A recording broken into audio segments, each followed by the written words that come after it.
Денеска обвинетиот најпрво нели призна вина за двете кривични дела, но потоа повлече за третото кривично дело, кое што наведување и помагање на самоубиство. Само сакам да кажам дека иако во нашиот правосуден систем и по информација од обвинителството за прв пат се води, сакам да кажам дека во другите држави не е толку чудно да жртви на континуирано семено насилство кои што се самоубиле, сторителите, односно нивните интимни партнери или нивните сопрузи бидат гонати и осудени конкретно за овие кривични дела. Така што очекуваме во целост да биде прифатено обвинението како оштетени, заради тоа што во поширока смисла во меѓународниот аспект самоубиство поради семено насилство се смета за фемицид.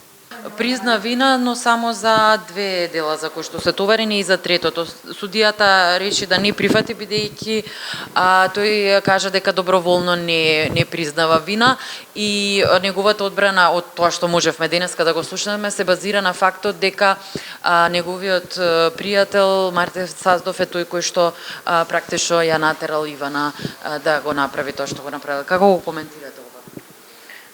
Значи, денешното признание на вина од страна на обвинетиот воопшто не е признание, бидејќи согласно законот за кривична постапка се знае во оваа постапка како се дава тоа признание. Значи, треба да биде доброволно, јасно и без присила од никого. Поради тие причини судијата не го зема во целост нели признанието, нити го ценеше и затоа продолживме со изведување на докази. Значи, јас овој предмет овој настан и голема трагедија, го водам настанок од почеток, од моментот на увид, бев на лице место. За многу краток период собравме на вистина многу голем обемен доказан материјал, врз основа на кој доказан материјал се базира обвинението за сите три кривични дела кои што му се ставаат на товар на обвинетиот.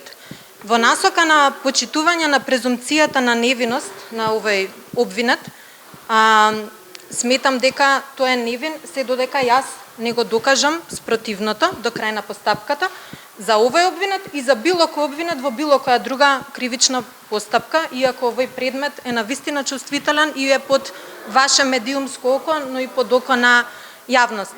Значи, товарот на докажување е мој.